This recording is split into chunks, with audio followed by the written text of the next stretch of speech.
Assalamualaikum warahmatullahi wabarakatuh. Alhamdulillah, selamat sore para sedulur-sedulur yang saya cintai.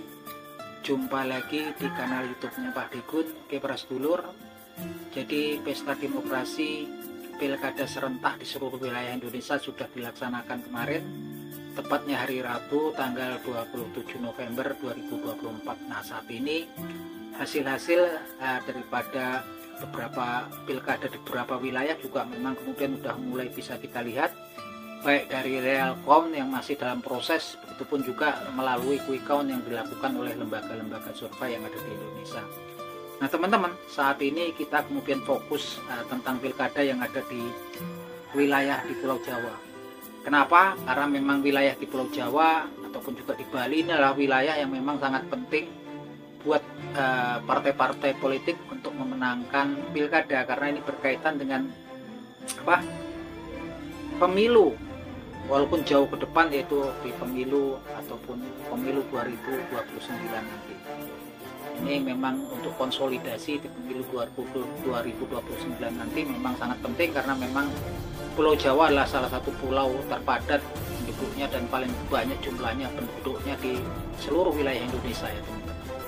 Nah teman-teman, kalau kita lihat di Pulau Jawa ini saat ini memang sangat jelas sekali.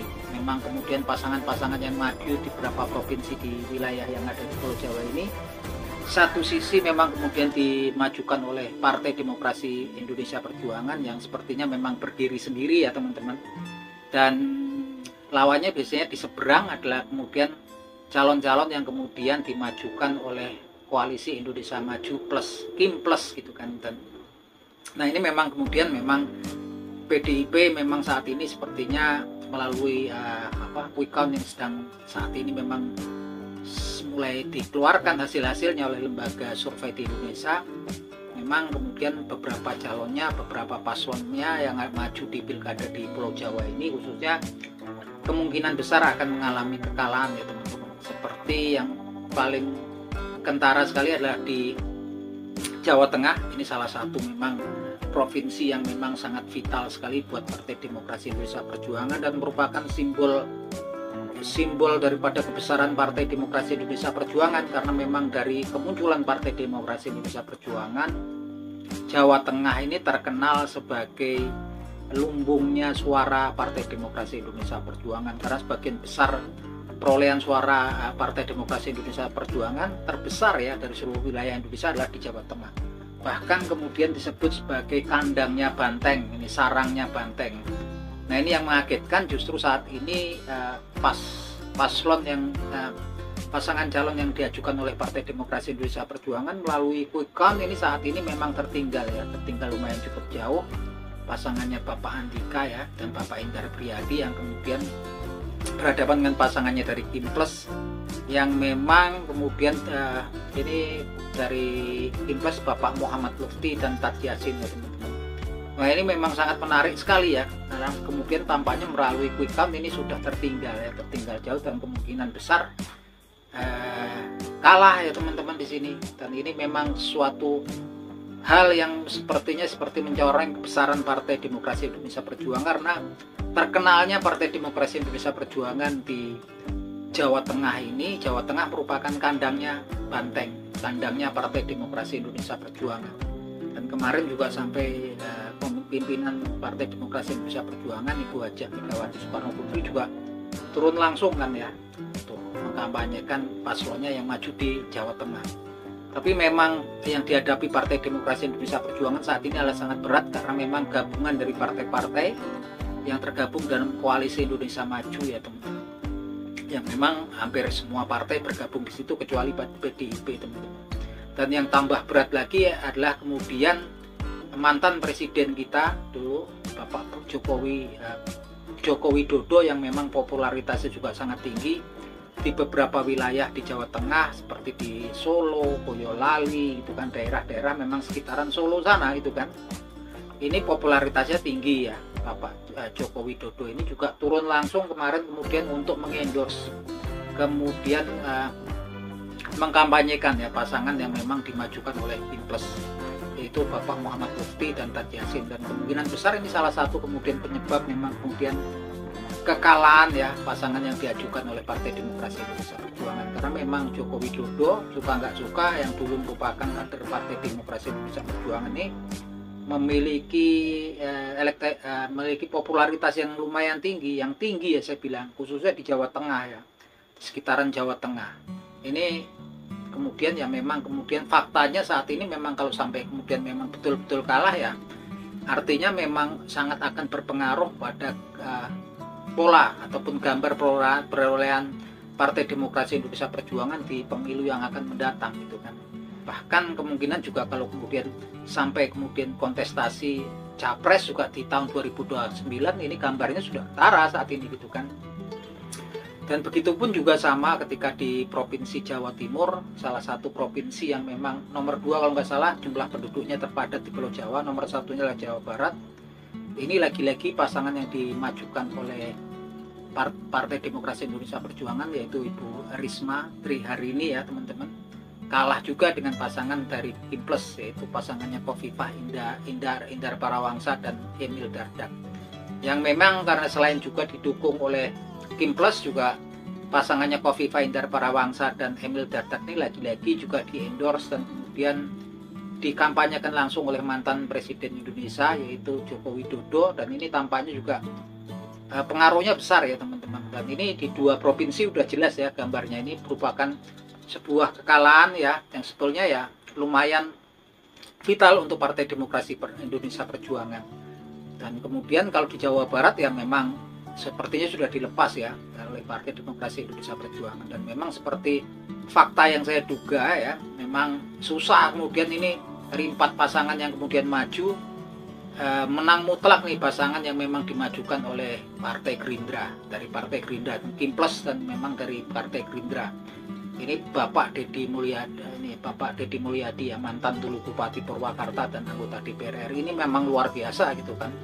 Bapak Deddy Mulyadi ini kan memang selain di kanal-kanal YouTube-nya memang udah betul-betul populer ya, baik di YouTube ataupun juga di Facebook. Dia ini seperti seorang pahlawan superhero lah gitu kan, nolong orang-orang yang susah gitu kan, dan kemudian memang dia sepertinya memang superhero yang melakukan hal-hal yang nggak benar juga dibenarkan, memang kemudian diluruskan oleh Bapak Deddy Mulyadi. Memang sebelum maju dicalonkan Partai Gerindra sendiri, Bapak Deddy Mulyadi kalau kalkulasi saya udah sangat populer gitu, susah sekali. Bahkan even kalau Ridwan Kamil nggak maju di DKI Jakarta pun ketemu Bapak Deddy Mulyadi ya tetap kayaknya kalah ya. Dan ini betul dia menang mutlak ya.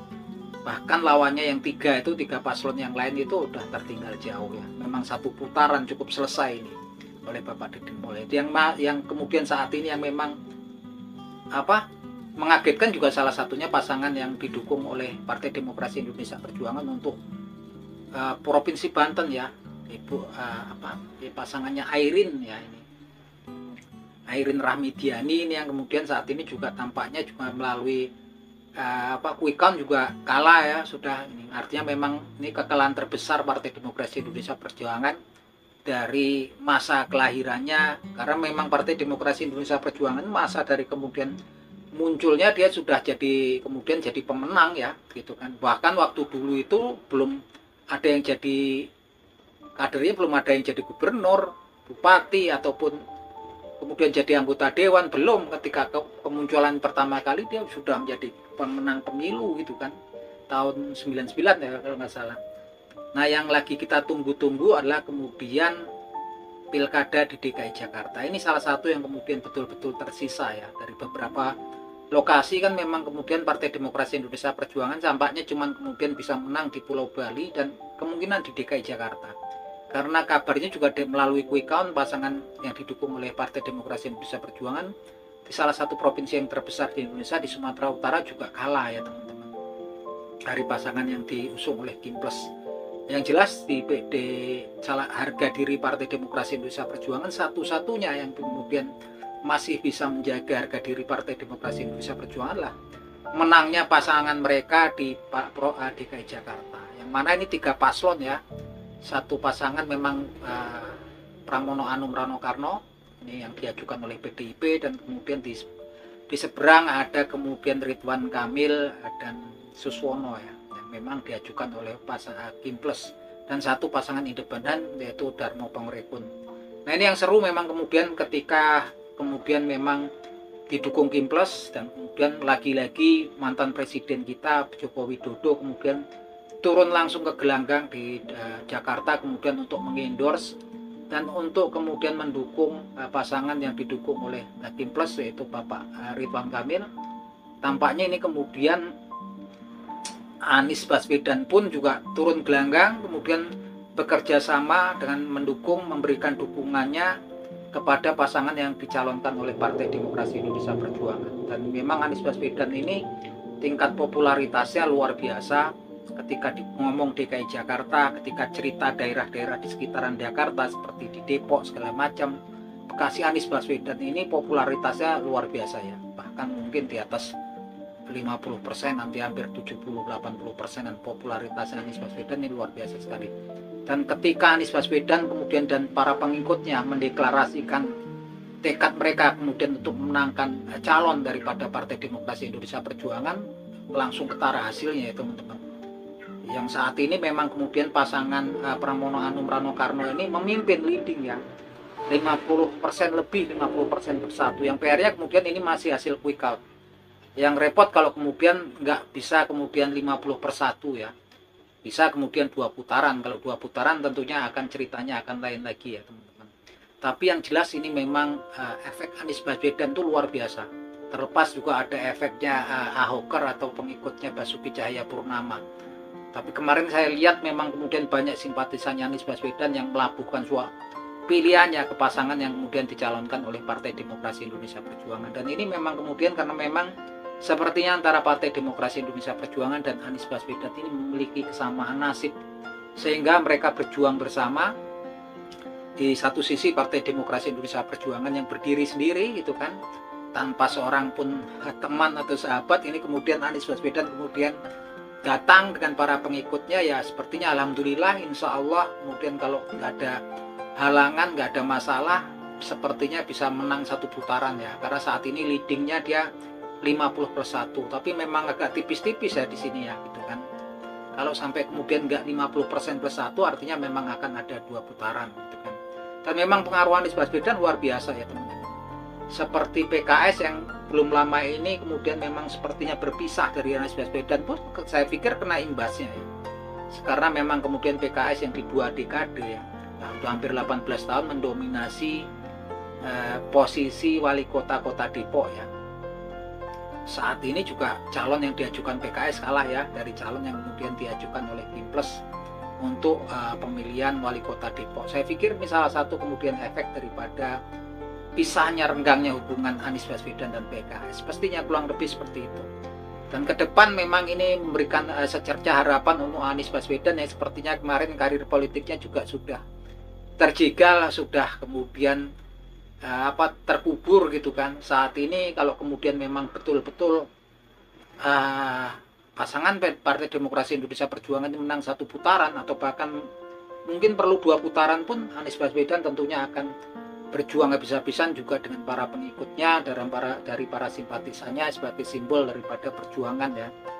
Yang jelas teman-teman, dari hasil ini pastinya kemudian sudah mulai terbentuk antara hubungan koneksi antara dua belah pihak yang sebetulnya memang berbeda secara ideologi ya, tapi Anies Baswedan ini memang posisinya sebagai seorang politikus ya, dia di tengah-tengah ya, bukan kanan bukan kiri tapi dia di tengah-tengah, dan saatnya memang nggak ada pilihan di saat kondisi Partai Demokrasi Indonesia Perjuangan saat ini memang dalam kemerosotan. Pastinya kedepannya Anies Baswedan akan memiliki arti lebih, Anies Baswedan akan mendapatkan tempat di hati para